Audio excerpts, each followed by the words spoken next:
Requesting connection. Established. Encrypted. We're live. The show you've been asking for. Advice, technology, and community. Linux first, all others second. This is Ask Noah.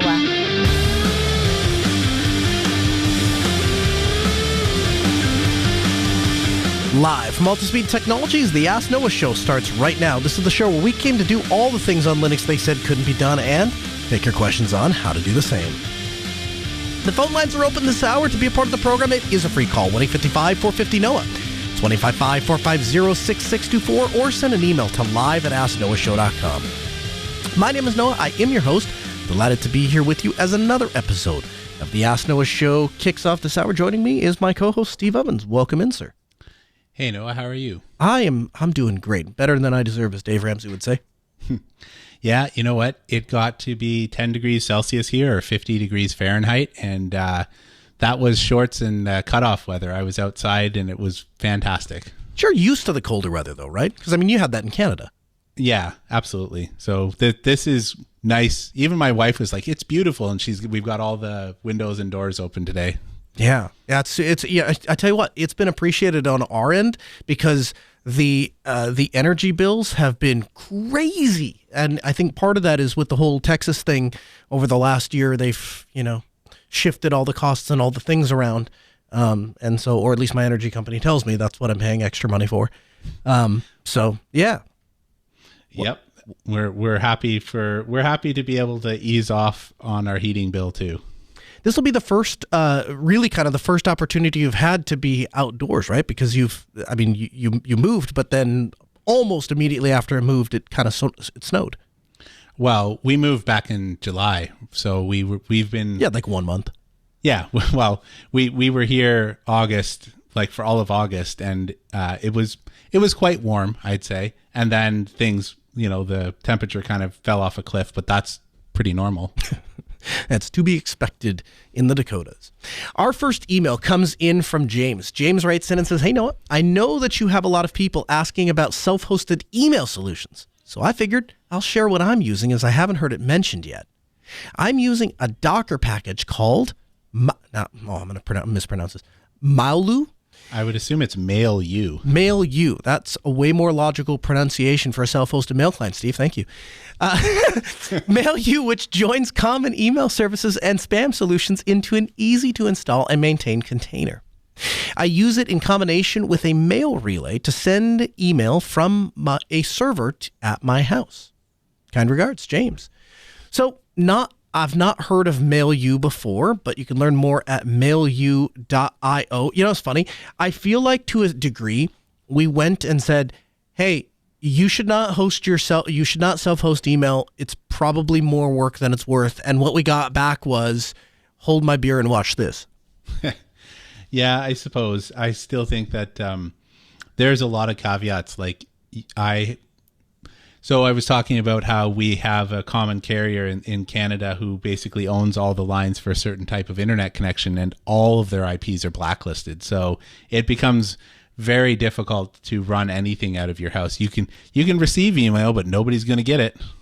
Yeah, that wouldn't be good. Do you think that situation is different if you don't have those kinds of ISP restrictions? Like, let's say you have the ability to spin up on a DigitalOcean droplet, or maybe you have a decent internet connection at your house. It's dicey. I had the same IP on DigitalOcean for, 7 years or something like that. And so it was long enough that I kind of established my own trail and was able to get off some blacklists and stuff like that. But there were still times where I'd be in spam or whatever. So it was one of those things where if it was a super critical email, I still dropped back to Gmail to make sure that they were getting it.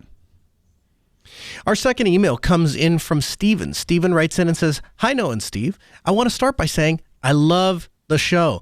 I really enjoy listening to both of you dissect the different topics, and you guys have definitely given me some ideas for when I will eventually have my own home lab. On to my issue. I really want to like Plasma as a desktop. I have tried to use Plasma more times than I care to remember. Currently, the only reason I'm not using Plasma as my daily driver is because Dolphin doesn't handle SMB mounts in what I would consider to be a sane way.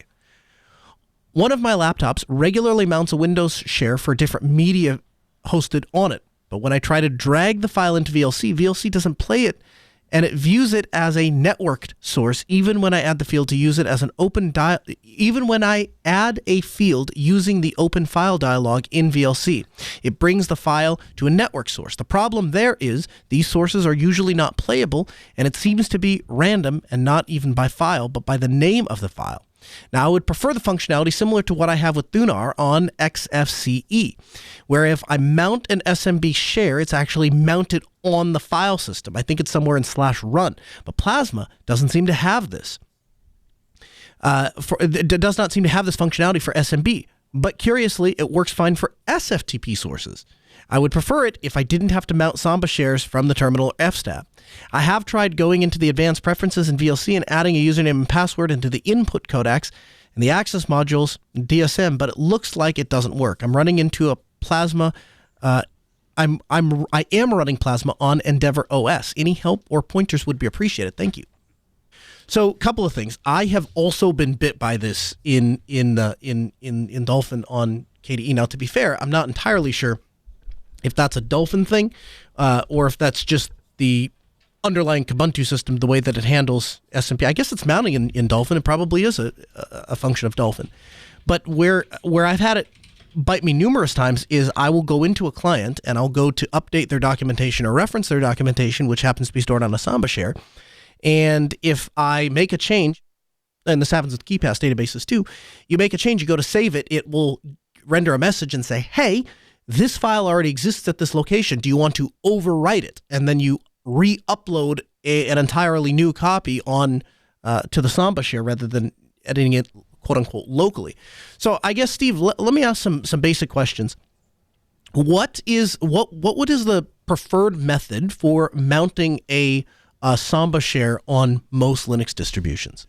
So I guess this would be a preference as opposed to anything else, but I tend to use GVFS. So this is something that gets built into, I think Thunar, however you pronounce it, uses this as well, but for sure Nautilus does, and Nautilus has been using this for years. So this is how that magic works on top of the Gnome desktop, right? So when you mount a Samba share via Nautilus, it does go into /run or some other temporary location via GVFS. And so I would imagine you should still be able to use the same functionality inside of KDE, regardless of which file browser that you're using. But I don't actually know. I guess Dolphin would have to support that. So I guess that would be what I would say. I also don't prefer to have tons of Samba mounts. They're kind of chatty, and then if they break, they delay your boot, and they can, delay your shutdown if they don't unmount cleanly and all the rest of that. You're talking about putting them in fstab?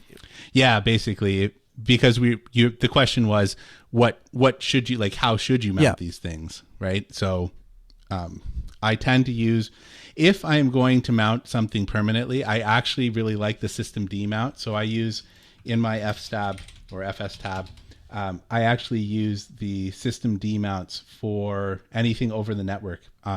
It's kind of similar. For me, it took over AutoFS, what AutoFS used to do.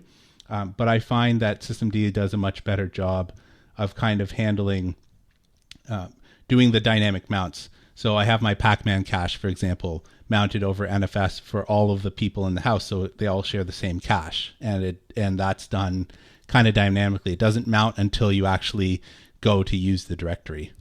So, I think you said this, I might have missed it. So you're using that for NFS, but you're saying it would work with Samba as well. It should work with Samba as well, because it's just an auto, like it's a systemd auto mount feature. So it's actually inside of the mount options. I haven't looked in to see if it actually works with Samba, but I can't imagine it wouldn't. So Linux Ninja in the chat room links to SMB4K. It's a graphical user interface for Samba. It's available in the Arch repos, well, presumably hopefully, I guess, available for other distros as well. But it's an advanced network neighborhood browser that allows share mounting and runs on the KDE framework. So that might be an option if you're looking to mount specifically in KDE. I wonder, Steve, if you used a different file manager, or if there's a way to manually tell it to use GVFS and then expose that share in Dolphin or whatever file manager he wants to use. Well, because of all the magic that happens inside of Nautilus, I don't actually know how it works on the back end. I just know that if I go to browse, say, the Samba share, and I don't have the GVFS for Samba installed, I just install it, and then things magically work in the browser, in the file browser, as I expect it to. Our third email comes in from Ryan. Ryan writes in and says, I'm trying to run BrickCAD on Manjaro KDE. The version in the AUR is a version behind, but it wouldn't work anyway. Fortunately, they offer a Linux downloads in the form of deb, rpm, and tar.gz. I've downloaded the tar.gz, extracted it, and then tried to run the brickcad.sh. I get a blank window, and my terminal output is, and then he lists the terminal output. I have found that if I try to run it as root, the application will run. I don't know what the problem is trying to run it as a normal user, but I really don't want to have it run as root. Thanks in advance. Ryan. So I guess let's start here, Steve. Do you have any ideas of why the AUR package might not be working? So when I checked on the AUR package today, when I was viewing this, it actually has a malformed URL. So instead of actually giving a URL, it has file : / and then the file name. So the person that built this had already downloaded the RPM. And so if you don't have this wherever your AUR is running temporarily, it's going to bail because the URL is not formed for someone who doesn't have the packet locally. So you could go in and tinker around and try and fix that yourself.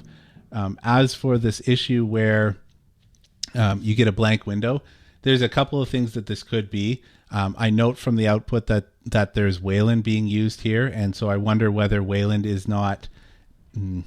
some of the security stuff inside of Wayland is actually preventing this, because I've definitely seen that with some of the legacy applications.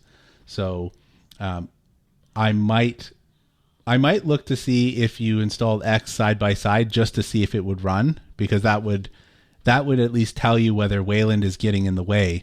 There could be any number of other things. Like there's a bunch of troubleshooting you'd have to do.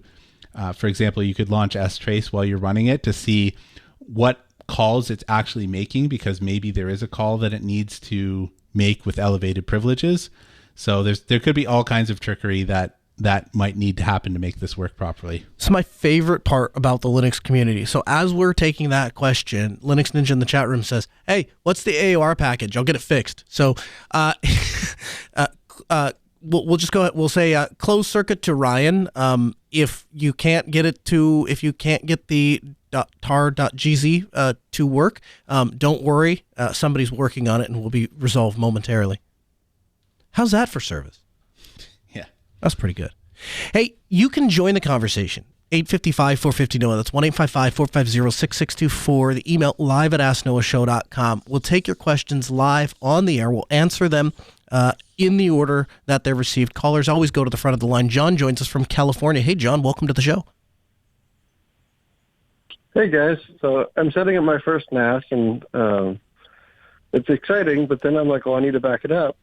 And I'm like, well, if a NAS is bigger than a basic hard disk, do I have to buy another NAS in order to back up the NAS, which is expensive and sounds unaffordable? So what's my other ways of backing up a NAS that it doesn't cost an arm and a leg? How big is your data set?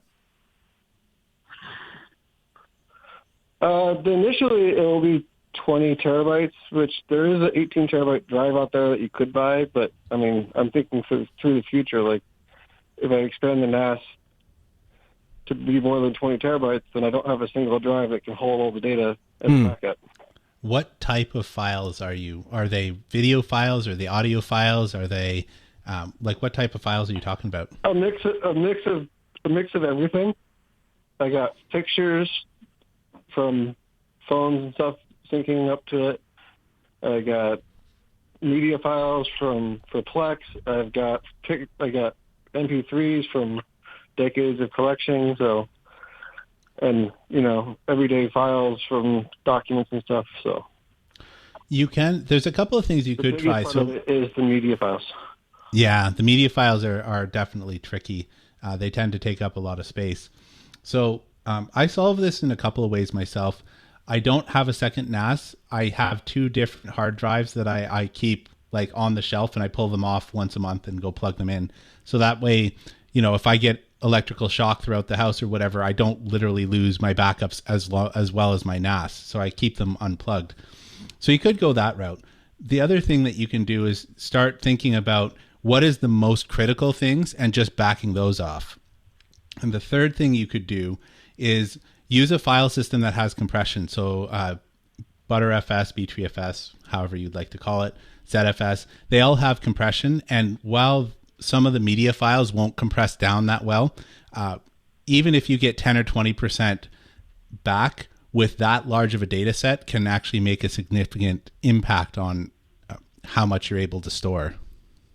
So I'd dovetail onto that a couple of things for you, John. So first of all, I would concentrate on the size of your data, not the size of the array. So like you have a 20 terabyte array, but if you're only using, and I'm just going to make up numbers here for an example, if you're only using 4 terabytes of storage, then I would concentrate today on backing up 4 terabytes of storage. And when your data set grows higher than the capacity that your backup can handle, that's when I would start looking at some other solutions, or look at them today and just have a plan. There's the way I do it at my house, I have a box from a company by the name of Mediasonic, and essentially what they create is a 4-bay hard drive enclosure that supports eSATA. And so what I do is it sits in a Pelican case, and once a month it comes home and the eSATA port is connected, and then I just use LVM on top. So the Mediasonic box doesn't do anything special. It doesn't do RAID. It has no real controller. It's basically just connects 4 hard drives to the system. And then I use LVM to combine all of those into one big logical drive and then store the data on there. And so, do I have a second NAS? Not really, because I really just have the 4 drives inside of an enclosure. But it allows me to accomplish the same thing that I would have if I was duplicating the NAS. But the hard truth of the challenge that you're up against is, if you want to be sure that data is safe, it needs to reside in 3 places, which means if you have, once you exceed the data capacity of a single drive, you are going to have to duplicate that storage array 3 different times in some form or another. The good news is I don't think there's a huge advantage to using hardware solutions to do that anymore. You can just as effectively combine a bunch of drives with LVM or even ZFS. I probably would caution against LVM because if you're not having some form of parity, that means that if one of those heads goes wonky, you can lose your entire set underneath of it. But I definitely would start off by classifying your data as, so I have what I call important data. Then there's the I can't lose this data, and then there's the it would suck if I lose this data kind of classification. And so the I can't lose this data is encrypted, and it goes to Spider Oak, and it goes to Ice Drive, as well as 3 different external hard drives, right? So that stuff has, like, it would be a miracle of the bad kind if I lost that. But that data set is about 2 terabytes out of the entire pool, because I couldn't afford to do that for my entire set. So you need to really think about which data is the most irreplaceable for you. Yeah, that's good info. Could you put a link to that device that you're talking about, Noah? Yeah, the Mediasonic ProBox. Yeah, absolutely, I can do that. So there's that. Then the other thing is, you can always just repurpose a spare PC, and if LVM makes you uncomfortable, do it with ZFS. In fact, in a lot of ways, that would be preferable, because if you have TrueNAS or ZFS running as your file server, then you can use ZFS send and zip it right over. Okay, thanks, guys. Yeah, you bet. If whether it works or not, give us a call back. Let us know. We'd like to hear back. Again, 855-450-NOAH. That's 1-855-450-6624. The email, live@asknoahshow.com. BrickCAD.com. Our pick of the week this week is the Notebinder. So this, from all I can tell, is somebody's personal project, but the Notebinder is a note organizing program designed specifically to keep notes well organized. Now, the author of this program took a unique approach. He was previously a Windows user, and in the process of switching over to Linux, realized he really missed one application that was available on Windows, but wasn't available on Linux, and that was OneNote. And the thing he liked about OneNote was it allowed him to organize in a hierarchy system all of the resources for a particular notebook or a particular thing. Where he thought it lacked some functionality was not all of the things related to a thing are one file type. So maybe your notebook isn't comprised of entirely markdown files or entirely text files or entirely drawing files. What if it was a mixture of pictures and videos and maybe even esoteric applications that opened with a proprietary program? What do you do about those kind of files? They're all related to the project or the thing that you're working on, and you still want them all organized together. So that's where the Notebinder comes in. So the program, it creates a note organizing system that can launch a bunch of different applications. Notebooks are then represented as directories containing a collection of files, notes, and sections. Those files, notes, sections, and directories can be later broken down into further classifications. So the Notebinder is an organizing program to keep notes well organized. And with the way that this application functions, one could even call it a file manager, because in a lot of ways it's replicating the same kind of thing that you might do if you had a file manager open. This is obviously much more robust as it relates to doing notes, though. He says it's not a good substitute for just a plain file manager because it's primarily geared towards organizing information and being able to organize information easily. The functions of this program are to keep notes organized, and this application is the right tool for the right job, as it's able to organize files of different file types, as well as not only can it organize and read them, but it also has a note opener as well, which makes the Notebinder a powerful tool for organizing notes that can be indirectly used to create new notes as well. So the timing of this coming onto my radar is somewhat spectacular because I've just recently fallen in love with VS Codium. And I found that all of these other workflows that I was participating in were all over the place and kind of sporadic, and VS Codium allowed me a graphical interface to kind of pull them all together into one place. The Notebinder kind of takes that to a next level, right? Because now, not only am I just organizing markdown files and notes, but I'm also able to organize all of the other files on my Linux system. And is particularly in my line of work, I'm walking into all sorts of different clients with all sorts of different infrastructure and all sorts of different needs for their various projects. And so the ability to take one thing, one application, and have it kind of rule them all, quite spectacular. I'm pretty happy about that. So the application is called the Notebinder. We'll have links for you in the show notes. From the Linux Newswire newsroom, this is the Week in Review with JT.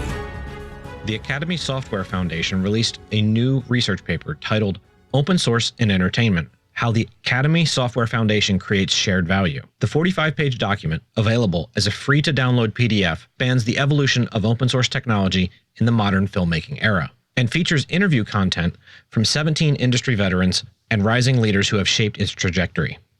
Cloudera and StreamNative have announced that the code to integrate Apache NiFi with Apache Pulsar is now open source.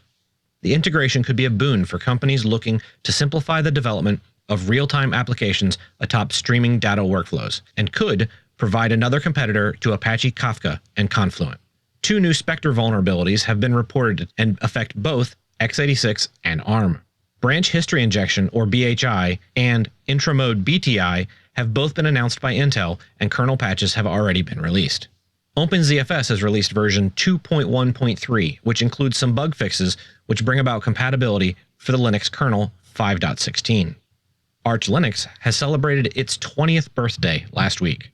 Code Verify is an open source browser extension that now allows users to verify that the WhatsApp code in their browsers is authentic. LF Energy, which is part of the Linux Foundation, aims to provide a neutral collaborative space to develop open source tools that will help ease the transition to electric mobility through an open source stack for EV charging infrastructure. And lastly, UCLA adopts PyGears, an open source framework for AI chip design.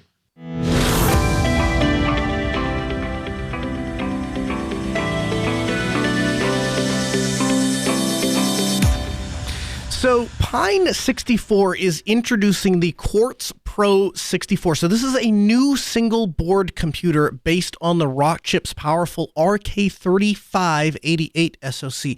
This is the first pro-grade SBC since the introduction of the Rock Pro 64. So the initial cost is, in my opinion, a little high here. It's going to be $300, actually north of $300, and initially will only be available to developers via a coupon system. So what you get for that $300+ is 16 gigs of RAM, 64 gigs of expandable eMMC storage. And there is part of me that loves the fact that single board computers are becoming more prevalent, and there are more places that are making them, and they are trying to fill more niches. All of that I think is absolutely fantastic and wonderful and great and all of the things. What concerns me is we have industrial grade computers and have had industrial computers for a long time. And you can purchase them and put them into all sorts of working environments. Where single board computers have been appealing to me is in the hobby space or in the lower budget space, when you're trying to either do something at a massive horizontal scale where you need a bunch of things to do to accomplish the task, or the ability to get a bunch of kids or people who wouldn't ordinarily have access to those kinds of things, access to them. It also allows the opportunity to do projects and put technology where otherwise technology wouldn't exist.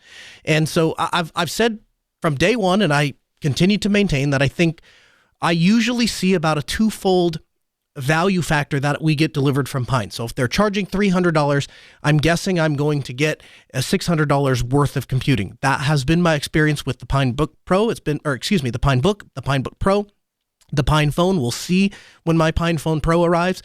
But every time I've ordered something from them, I've purchased something from them, I've always felt like I've got more from them than what I actually paid for. But at $300+, that makes this a pretty expensive single board computer. Pipewire last year began with a lot of work on their Bluetooth front. And Steve, I was really happy to hear that they spent some time focusing on this, because we hear all the time people say that they're having trouble with Bluetooth, particularly on Linux. And the more algorithms that we try to support and the more devices that we try to interface with, the more that this becomes problematic. So throughout the year, the plugin evolved to become one of the best, if not the best, open source Bluetooth audio stack implementations out there. And based on this extensible plugin architecture, Pipewire already supports all of the audio profiles and codecs. And so they say it's future-proof, enabling it to be integrated with other stacks like Ophono. And it's a solid base for any Bluetooth audio use case. Then in April, Fedora 34 became the first Linux distribution to ship Pipewire as its default audio service, and that meant that Pipewire was there before as a video transport service, but now they were able to, and that allowed them to enable screen sharing and so on and so forth with things like Wayland. But the addition of the audio layer meant that by default, all of Pipewire's capabilities were exposed. And this led to a significant number of improvements as people started banging on it and playing with it and understanding what it was capable of and saying, hey, could we do this? Could we change this? Could we fix this? All of a sudden, a lot of issues began to become fixed, and they were able to improve the experience of several users. Now, Collabora worked with getting WirePlumber ready to become the default session manager for Pipewire. And so with version 0.4, the release that came out in June, WirePlumber introduced basically all of the elements needed to lay all of this out. And so they have done this with Lua scripting, with a Lua scripting engine. And that made it possible to write most of the session management logic in a relatively simple scripting language. That scripting language then becoming available became so much easier for everybody else to kind of sync up around and get all of the policy logic and Pipewire media session in order to replace Pulse Audio. It also allowed them to maintain the embedded policy that automotive-grade Linux uses with much more ease. And then finally, after a intense bug-fixing session in October, WirePlumber was made the default Pipewire session manager in Fedora 35. And that was shortly followed by some other major Linux distributions that had started to use Pipewire for audio in the meantime. Also in October, WirePlumber was made So the latest update of Pipewire 0.3.48 and WirePlumber 0.4.8 added a Bluetooth profile for auto switching support. And what that means is if you have a Bluetooth headset that has the HSP HFP profile and you go to make a phone call but you're listening to music, it will automatically switch to the HSP profile, let you make your phone call, do all of the things. Then when you come back to streaming music, it'll go back to your A2DP profile after that call is end. And so they're starting to focus on 2022 and have plans and designs to improve WirePlumber, as well as experiment with new things. On the short-term horizon, they, and I quote, "We have plans to rework some parts of WirePlumber in order to make its configuration more user-friendly and the scripts easier to work with. We're also planning to revisit the policy logic and try to get a step beyond what Pulse Audio has offered. In addition, we're looking forward to experimenting with complex cameras to improve how Pipewire and Libre Camera work together in an optimal user experience."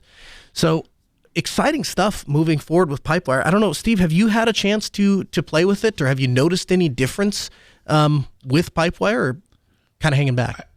No, I'm still hanging back. I'm one of those guys that even though I really like Arch, I'm still on X. Like, I'm going to use my desktop the way that I'm used to using it for the last decade, give or take.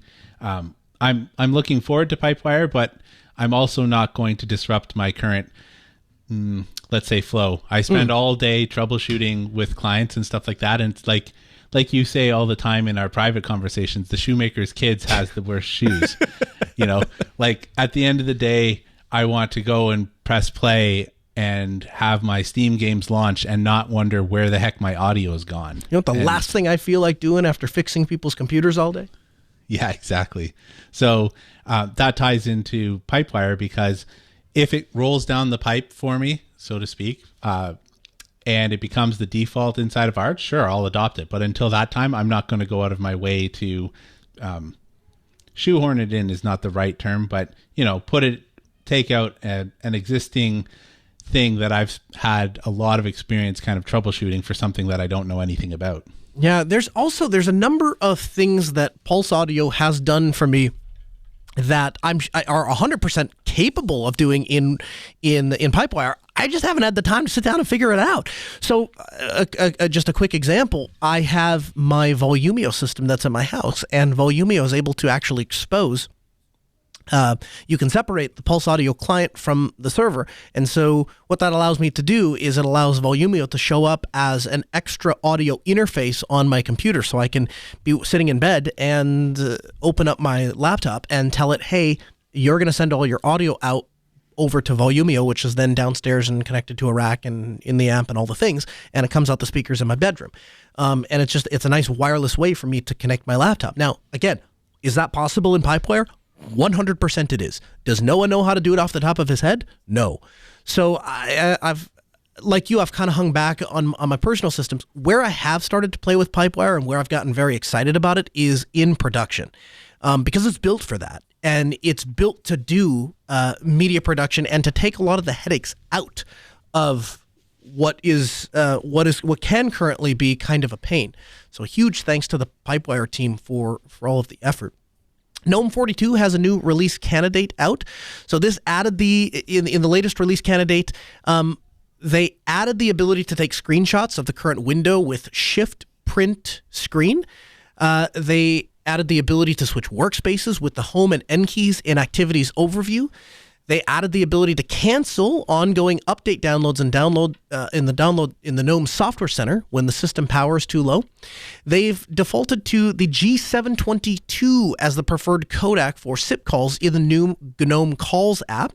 They've improved Gnome Bluetooth, which will allow Gnome Shell's Bluetooth menu to appear when expected and connect and switch to an available Bluetooth LE mini devices. And Gnome Boxes received the ability to recommend the latest operating system release for downloads when they're available in OSInfo-DB.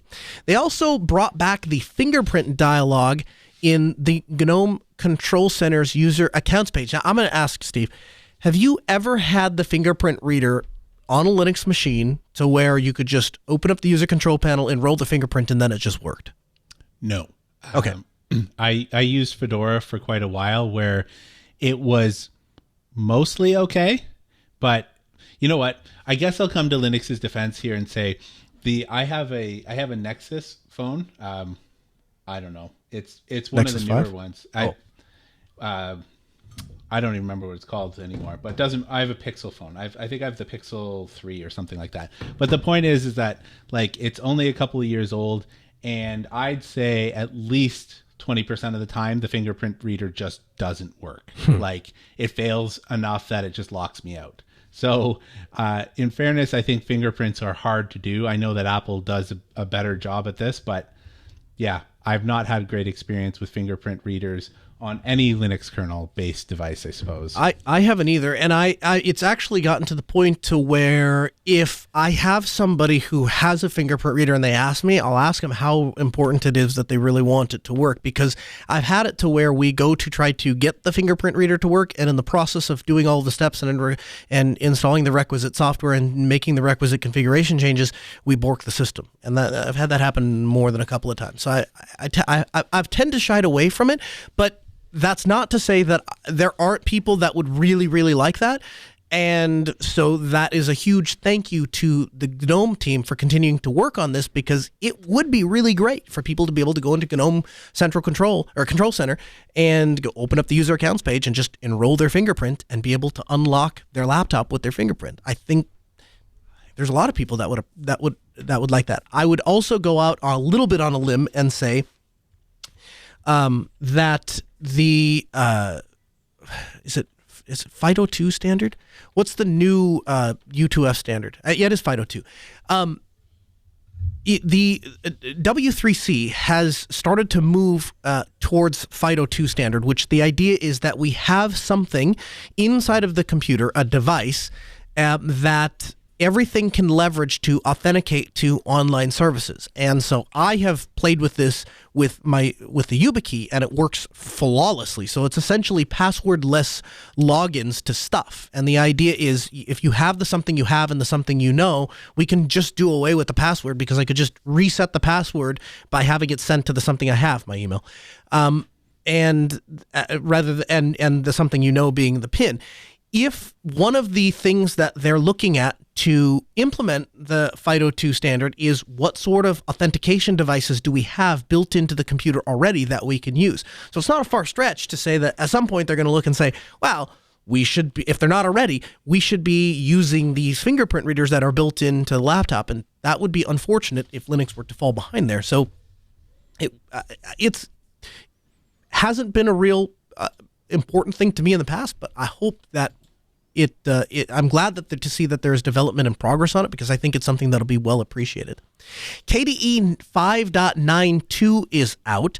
So the KDE project announced on Sunday the general availability of KDE Frameworks 5.92. So improvements come to things like Dolphin by the way of addressing bugs that made it crash when dragging files or folders over the top of the Places panel, as well as when you're closing the Create New File dialog in a remote location.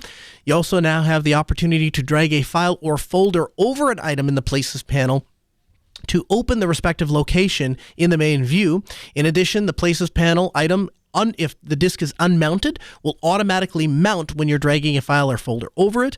And KRunner got a few new features and improvements. It now has the ability to convert things like teaspoons and tablespoons to and from each other, as well as other units.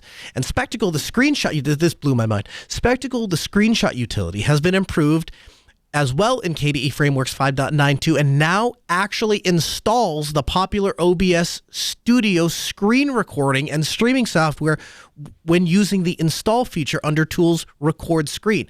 So if I'm understanding this right, now I've not played with KDE 5.92, it's on my very, very short list. If I'm understanding this right, they are using OBS Studio to do screen recording. And they looked over and said, well, we need to be able to do screen recording. We can just take a static screenshot. Well, here is an application that works just great to do that. We'll just add the button to install that and then link to the ability to record screens. Do that underneath the hood. It's a fantastic way to utilize existing open source code to make something happen. I used to use, I think it was Simple Screen Recorder, and used it for a lot of tutorials and doing a lot of stuff. And it was great because it was small, lightweight, and worked well. But it was something else that I had to install. Lately, because I already have OBS running on the machine, it makes all the sense in the world to just use that. So huge thanks. If you're looking to give KDE a shot, one of the cooler distributions out there is KDE Neon. So I'll give KDE Neon a plug, but what KDE Neon is, quite blunt, it's the latest and greatest KDE with an Ubuntu base. So they take an Ubuntu base, and I believe it's the LTS base, and stack whatever the absolute latest version of KDE is on top of that, and then you can install it as a distribution. Run it very much like Kubuntu, but you're always using the latest version of KDE. So it's absolutely what I'll do to check out 5.92, and you should as well. SSH Guard on Ubuntu 20.04. So this is something that came across our radar. SSH Guard is very similar to USB Guard. So we talked about that in a previous episode. And the idea here is that we're adding another layer of security onto, in the case of USB Guard, the USB bus, in the case of SSH Guard, SSH sessions. And it's an open source daemon that runs in the background. And what it does is enhances the security of SSH as well as other network protocols. And so the way that it does that is it prevents brute force attacks. So it will continually monitor and keep track and record of the system logs, which helps in tracking the continuous login attempts or malicious activity. Once a suspicious activity has been detected, it then immediately blocks the IP address using the firewall backend. It can use PF, it can use IP tables, it can use IPFW. After that, it will unblock the IP address after a set interval of time. But if you continue, let's say it's a malicious IP and it tries to reach in and nope, it's blocked. And then it comes back again and says, nope, it's blocked, nope, it's blocked, nope, it's blocked. After several attempts, it starts to add additional block time on there so that whoever it is, if you know that SSH Guard is there, after the first few failed attempts, you're going to stop and say, hey, something's not right. I'm not using the right password. I'm not doing something's not right. And I know that I have SSH Guard on there, so I don't want to lock myself out any further. And you could just wait you run the clock down and then go and SSH back in. If, on the other hand, though, you're actually an attacker and you're trying to combat this system, it will just continually stack on extra time that the attacker has to wait, and they don't understand what's happening, and so they further lock themselves out. Several log formats such as raw log file, syslog ng, and syslog are supported. SSH Guard, as well as using an extra layer of protection for services such as postfix, sendmail, VS, FTPD, and including, of course, SSH. So you can learn more. We'll have a link for you in the show notes on SSH Guard, but absolutely utility you'd want to check out. System 76 making headlines with their open source keyboard. So they're calling it the Launch. And the Launch is System 76's first mechanical keyboard, but they aim to make this the last keyboard that you'll ever need. It has hot swappable mechanical switches, it has legends that won't fade, a durable build, and a pair of detachable cables. So this is a 10 keyless board and is designed from the ground up to be customized and to be built from you.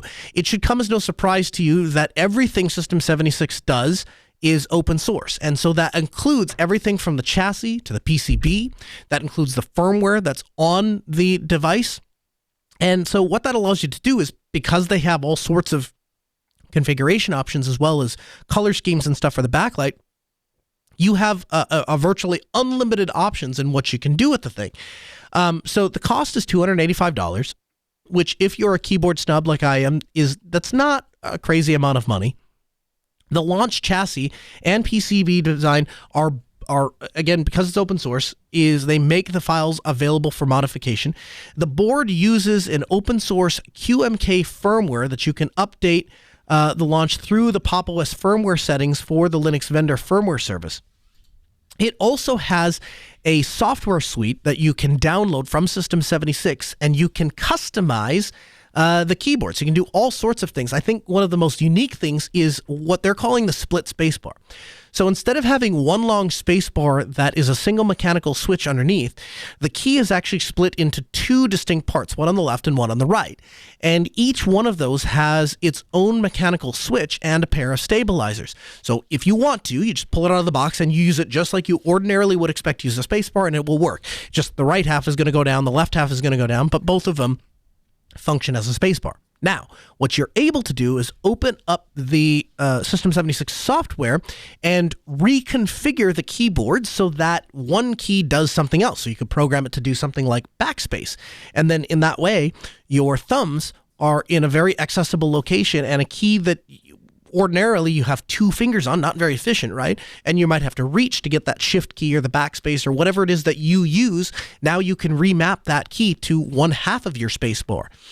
So kind of a unique take on it. They also have a USB hub that is built into the thing. And if you're low on USB ports, it makes accessing them from the keyboard a lot easier. It does require a USB-A port, and I think they point that out because there's a lot of laptops now that are shipping only with C ports, Apple. But once it's plugged in, the keyboard adds two USB-C ports, 3.2 Gen 2 port, which will function up to 10 gigabits per second, two USB-A ports, a 3.2 Gen 2, which will function at 10 gigabits per second.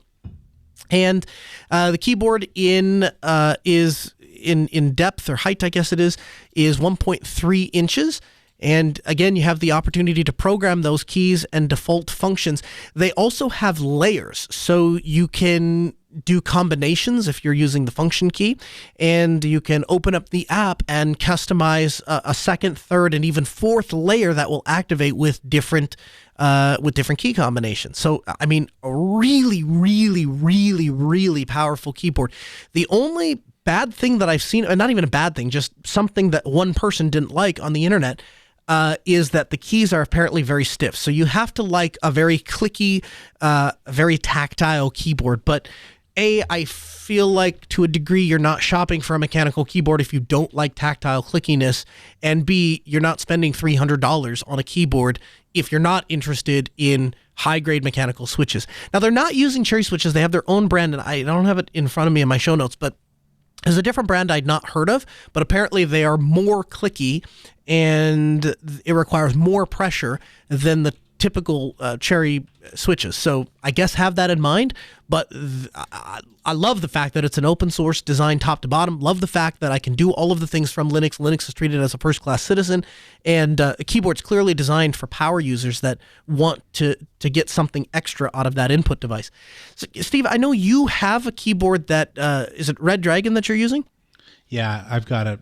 I like it. I like it quite a bit. It's quite heavy. It's a nice heavy mechanical keyboard. I was looking at this one, the System76.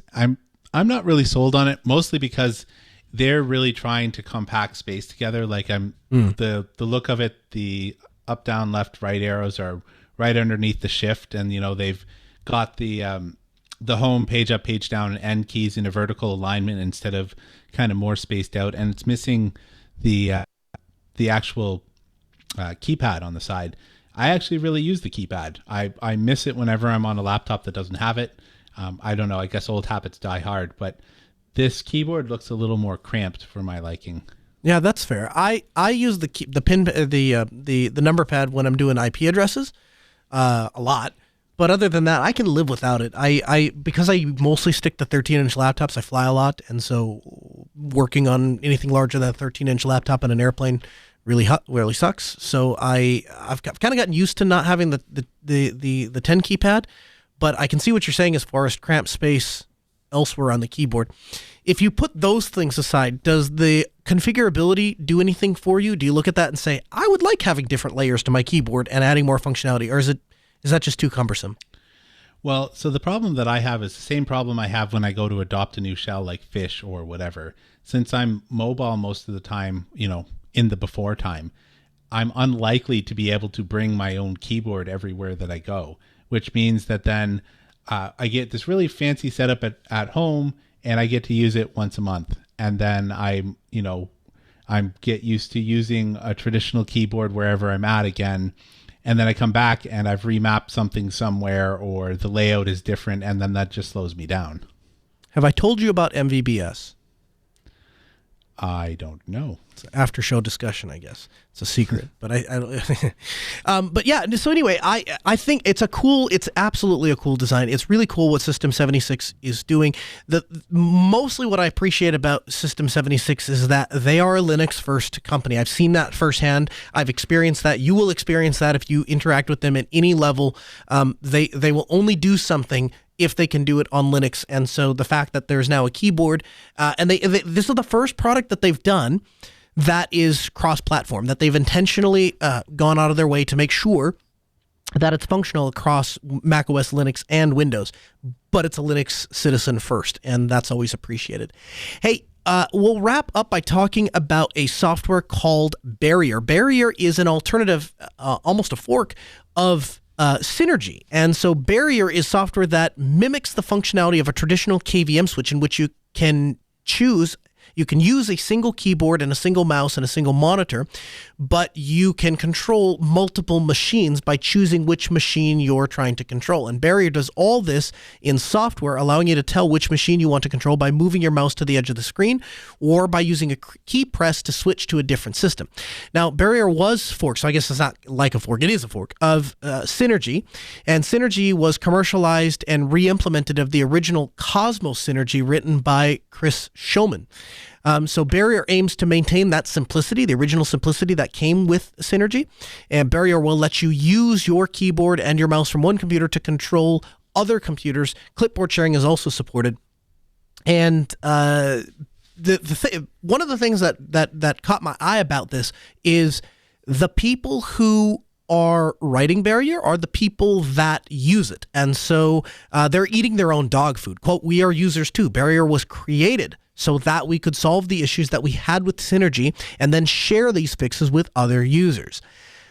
They want to make it work on more than one operating system, and they use more than one operating system. So it works with macOS, it works with Windows, and it works with Linux and FreeBSD. Barrier should just work, quote unquote. We'll also have our eye on Wayland when the time comes. Everything we do is in the open. Our issue tracker will let you know if others are having the same problem as you are having, and will allow you to add additional information. You'll also be able to see when progress is made and how the issue gets resolved. Steve, would you ever use one of these KVM sharing utilities, or no use / security concerns? I used Synergy for years. I even paid for Synergy because I thought it was that good. Okay. Anymore, I don't need this functionality, because essentially when I'm home, my laptop gets shut down and I don't have anything else that I need to have actual, like a graphical desktop for. Sure. So it became less useful to me now, as before I had one tiny area in my apartment and all of the computers sat there, regardless of whether it was the media center or whatever, because that's what it was. So it made it very useful for me in the past, but anymore I haven't had a need for it. Well, if you do have a need for it, it looks like the legacy continues. This is all being done as open source. We'll have a link for you in the show notes. As always, you can find those at podcast.asknoahshow.com. Hey, the music in our ears means we're out of time. We record the show every Tuesday at 6 p.m. Central. We invite you to join us live at asknoahshow.com. You can catch all of the show notes at podcast.asknoahshow.com. Have a good week. We'll see you next week.